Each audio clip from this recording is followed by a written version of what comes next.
Friends, வணக்கம். Welcome to Anitha's healthy kitchen. இன்னைக்கு நம்ம பாரம்பரியமான முறையில் எப்படி இனிப்பு பொங்கல் செய்யலான்னு தான் பார்க்க போகிறோம். நம்ம சேனலில் இதுக்கு முன்னாடி வெண்பொங்கல், இனிப்பு பொங்கல் எல்லாம் செஞ்சுருக்கோம். அதே மாதிரி இன்னைக்கும் பாரம்பரியமான முறையில் பொங்கல் செய்ய போகிறோம். இப்போ வாங்க ஸ்டார்ட் பண்ணலாம். பொங்கல் செய்யறதுக்கு முதல்ல நம்ம பாசிப்பருப்பு வறுத்தரலாம். 1/2 கப் பாசிப்பருப்பு எடுத்திருக்கேன். நீங்கள் எந்த கப்பில் மெஷர் பண்ணுறீங்களோ அதே கப்பில் அரிசி, பால், தண்ணி இதெல்லாம் மெஷர் பண்ணிக்கணும். பாசிப்பருப்பை வாசனை வர வரைக்கும் வறுத்தா போதும். 1 கப் அரிசிக்கு 1/2 கப் பாசிப்பருப்பு உங்களுக்கு தேவைப்படும். இப்ப பாசிப்பருப்பை வாசனை வர வரைக்கும் வறுத்தாச்சு. இப்ப நம்ம எடுத்து வச்சிடலாம்.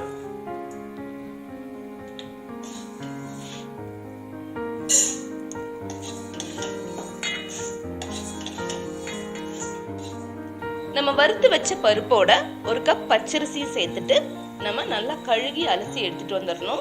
இதுல 2 கப் தண்ணி சேர்த்து ஒரு 15-20 நிமிஷம் நம்ம ஊற வச்சிடணும். இப்ப 15 நிமிஷம் நல்லா ஊறிடுச்சு. அடுத்ததான் நம்ம பொங்கல் எப்படி செய்யலாம்னு பார்க்கலாம். இப்போ பொங்கல் செய்யறதுக்கு ஒரு பாத்திரம் வச்சுக்கலாம். பாத்திரத்துல நம்ம 1 கப் பால், காய்ச்சாத பால் தான் நான் விடுறேன்.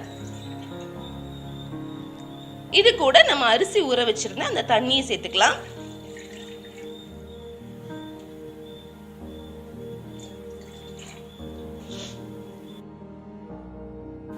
நான் இதுல மறுபடியும் 3 கப் தண்ணி எக்ஸ்ட்ராவா சேர்க்கிறேன்.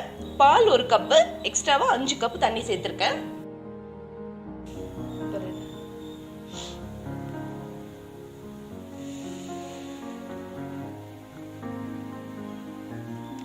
தண்ணி, பால் இப்ப ரெண்டும் சேர்ந்து நல்லா பொங்கி வருது. இந்த டைம்ல தான் நம்ம அரிசி பருப்பெல்லாம் சேர்க்கணும். நம்ம ஏற்கனவே ஊற வச்ச அரிசி பருப்பு,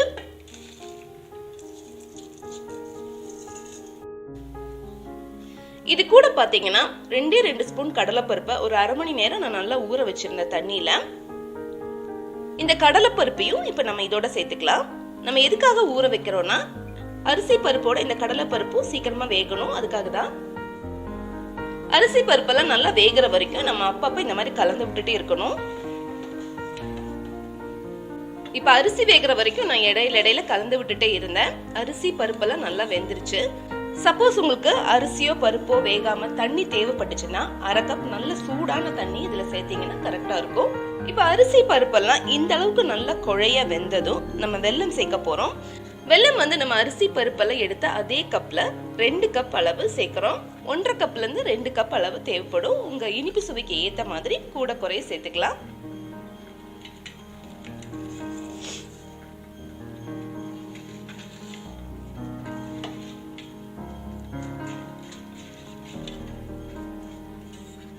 வெல்லம் கரைய உங்களுக்கு அந்த பொங்கலோட கலர் வந்துடும்.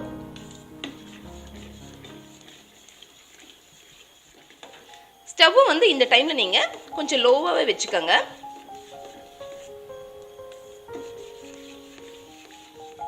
நம்ம சேர்த்த வெல்லம் நல்லா கரைஞ்சு வந்துருச்சு. இந்த டைம்ல நம்ம ஏலக்காய் தூள் சேர்த்துக்கலாம். ஒரு 6-7 ஏலக்காவை பொடிச்சிட்டு நம்ம இதை சேர்த்துக்கலாம்.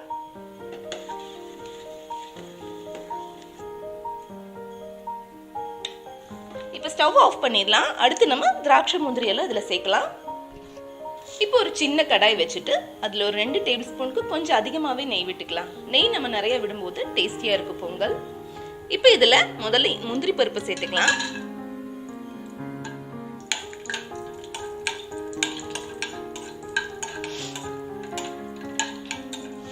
முந்திரி பருப்பு இந்த அளவுக்கு ஃப்ரை ஆனதும் இதுலேயே நம்ம திராட்சையும் சேர்த்துடலாம்.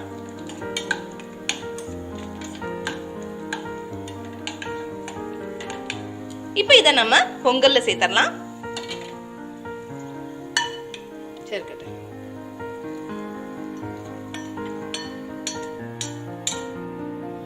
திராட்சை, முந்திரி எல்லாம் சேர்த்ததுக்கு அப்புறமா நல்லா கலந்து விடுங்க. இப்ப ரொம்பவே சூப்பரா பாரம்பரியமான முறையில இனிப்பு பொங்கல் ரெடி ஆயிடுச்சு. கண்டிப்பா பொங்கலுக்கு இந்த மாதிரி செஞ்சு பாருங்க. செஞ்சு பார்த்துட்டு உங்க ஃபீட்பேக் அனுப்புங்க.